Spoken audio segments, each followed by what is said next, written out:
ternyata kalau kita menginginkan sesuatu, alur untuk mendapatkannya itu kayak gitu teman-teman. Satu, percaya sama rencana Allah. Disebut dengan istikharah, minta pendapat Allah. Istikharah ini dalam konteks pembicaraan kita malam ini bukan sekedar ibadah sholat 2 rakaat. Walaupun secara ritual dia adalah sholat 2 rakaat, tapi secara nilai dia bukan hanya soal sholat 2 rakaat, tapi soal bergantung kepada Allah, minta pendapat Allah, nanya kira-kira menurut Allah gimana nih. Terus Allah jawabnya lewat siapa? Nah, Allah menjawabnya lewat istisyarah. Pertama, istikharah, minta pendapat Allah. Ya Allah, beri saya petunjuk, ini mau gimanain, ini apa yang harus saya lakuin. Nanti Allah nitip jawabannya lewat istisyarah. Istisyarah itu meminta nasihat orang-orang yang lebih paham, ulama, kiai, ustadz, siapa lagi, guru, orang tua, orang yang lebih bijak dari kita yang banyak pengalaman dalam urusan tersebut. Kita minta pendapat mereka. Biasanya Allah nitip jawaban itu melalui lisan-lisan mereka yang terjaga. Karena memang Allah mengatakan auliaullah, wali-wali Allah itu ketika dia sudah dekat dengan Allah, maka Allah menjadi pendengarannya, Allah menjadi penglihatannya. Maksudnya yang dia lihat itu sesuai dengan yang Allah inginkan. Yang dia dengar itu hanya yang Allah ridhoi. Yang dia ucapkan hanya yang Allah ridhoi. Artinya lisannya, telinganya, matanya udah terjaga. Selain pikiran dan hatinya pastinya terjaga. Nah, orang kayak gini tuh utusan Allah setelah Rasulullah SAW dalam wujud ulama, da'i, bukan dalam wujud Nabi dan Rasul. Karena tidak ada lagi Nabi setelah Rasulullah. Jadi kita kalau mau tahu Allah nitip pesan ke kita, cari tahunya ke ulama. Syekh, Allah nitip pesan gak ke saya? Gitu kalau bahasa santainya ya. Tapi kan gak mungkin kita ngomong gitu ya. Emang lu siapa? Syekh, maksudnya beri saya nasihat. Cuman itu terlalu resmi lah. Analoginya kita kayak nanya, ada pesan gak untuk saya dari Allah? Lewat siapa nanya pesan untuk saya dari Allah? Lewat orang solih yang lisannya terjaga. Biasanya Allah akan titipkan pesan lewat lisan mereka untuk kita. Ini namanya istisyarah, meminta isyarat. Isyarat itu bahasa Arab yang jadi bahasa Indonesia. Isyarah jadi isyarat. Isyarat itu artinya petunjuk. Jadi kalau ada yang ngasih isyarat berarti ngasih petunjuk. Itu arti sebenarnya dari isyarah. Jadi istisyarah meminta isyarat atau meminta nasihat yang sifatnya menunjukkan jalan mana yang baik yang harus kita jalanin. Karena Allah gak bicara langsung kepada kita dalam bahasa wahyu kecuali apa yang sudah diwahyukan di Al-Quran. Karena yang bicara langsung dengan wahyu itu kan hanya para nabi. Kita kan gak bisa langsung wahyu turun dari langit, saya baru dapat wahyu, gak bisa kan. Kadang-kadang kita kayak kegeeran gitu, saya baru dapat ilham, padahal bukan ilham gitu kan. Ilham dari siapa dulu nih? Bisa jadi ilham dari wasawisus syaitan. Siapa tahu ilham kita tentang komen, tentang caption, tentang postingan, tentang repost, broadcast, itu bukan dari Allah, dari setan, karena tidak terjaganya kita. Kalau para ulama, insya Allah mereka terjaga, Allah yang jaga mereka. Sehingga insya Allah ilham mereka itu gak dari mana-mana. Apalagi mimpi ulama itu adalah benar. Mimpi Nabi wahyu, mimpi ulama benar. Itu satu tingkat di bawah para Nabi. Bahkan disebutkan mimpi ulama adalah satu bagian dari 70 bagian kenabian. Nabi itu kan punya banyak bagian kenabian, nubuwah namanya. Nah, satu bagian dari 70 bagian itu adalah mimpi yang benar dari seorang ulama atau orang soleh. Sehingga saya merasa bahwa minta nasihat dan minta doa dari Habib Ali Zainal Abidin itu bagian dari isyarah. Setelah itu ini nggak harus berurutan ya, istikharah, isyarah itu nggak harus berurutan, bisa yang mana yang memungkinkan duluan. Akhirnya kemudian saya istikharah, minta Allah, ya Allah saya pengen ketemu Nabi. Pas umroh ternyata bisa ziarah Nabi di depan makam Nabi. Selain sholawatan, saya ngomong gitu semampu saya, walaupun sebetulnya malu gitu mau ketemu Nabi. Kenapa? Amalan kurang, sholawat kurang, ujuk-ujuk datang minta banyak request gitu kan, kayak ngerasa nggak pede. Tapi mau ke siapa lagi?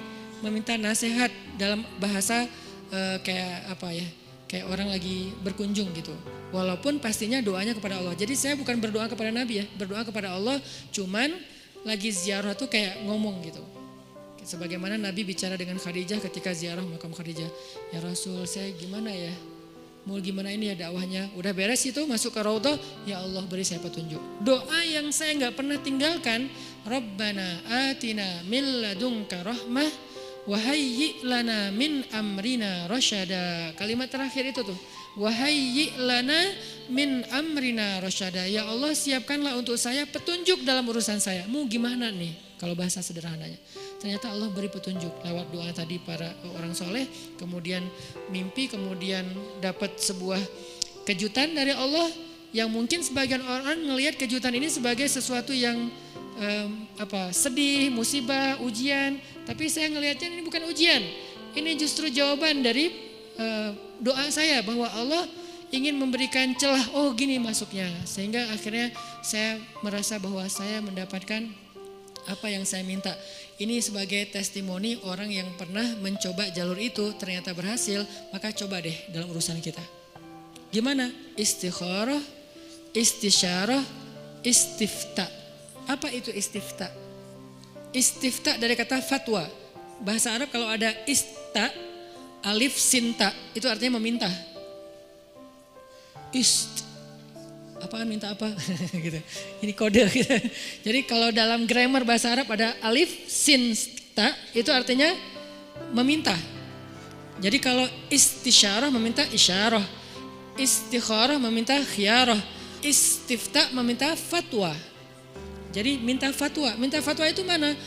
Halal haram, benar salah, hak batil, mana yang harus saya pilih. Nah, itu namanya istifta.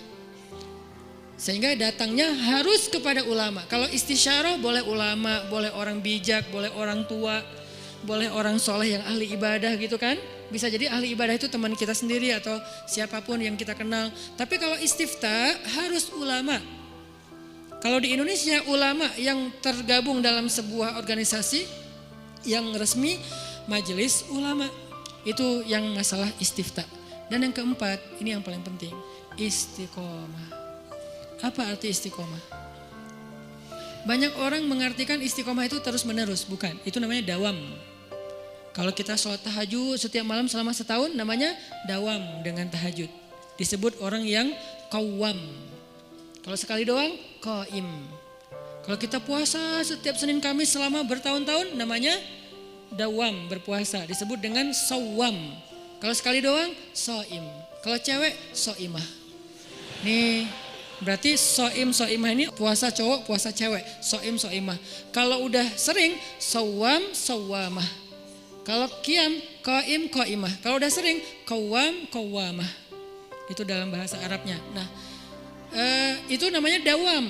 Terus-terusan, daimun gitu kan. Mereka selalu dawam. Tapi kalau istiqomah artinya bukan konsisten. Dawam itu kan konsisten. Kalau istiqomah itu komitmen. Apa bedanya? Kalau komitmen itu tetap on the track apapun yang terjadi. Itu namanya istiqomah. Gak mau keluar dari garisnya. Gak mau keluar dari fisabilillah. Gak mau keluar dari syariat.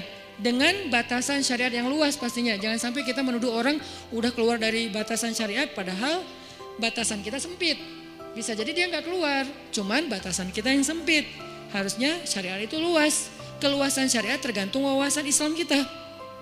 Ada yang mengatakan, itu gak boleh, padahal boleh. Kenapa dia bilang gak boleh? Karena mungkin dia baru tahu satu dalil. Itu haram, padahal makruh. Itu makruh, padahal mubah gitu kan. Nah intinya kalau kita gak keluar dari batasan syariat apapun kejadiannya, kita disebut orang-orang yang istiqomah. Komitmen dengan Islam. Kalau komitmen, Allah pasti bantu.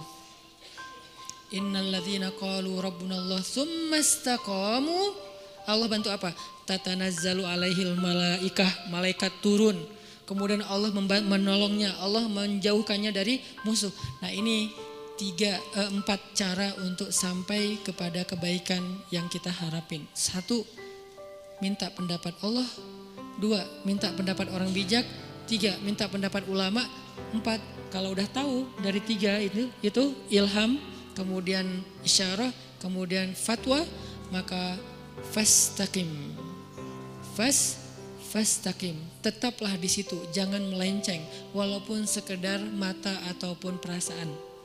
Apalagi sampai kaki kita melenceng. Walaupun sekedar mata aja atau perasaan Rabbana la tuzigh qulubana. Ya Allah, jangan biarkan hati kami tergelincir. Ya muqallibal qulub tsabbit qulubana. Allahumma habbib ilainal iman. Jadi kita minta kalau kayak gini, insya Allah teman-teman gak usah khawatir. Bilang ke mereka, kata Allah, Allah takhafu, janganlah kalian takut karena Allah bersama dengan kalian.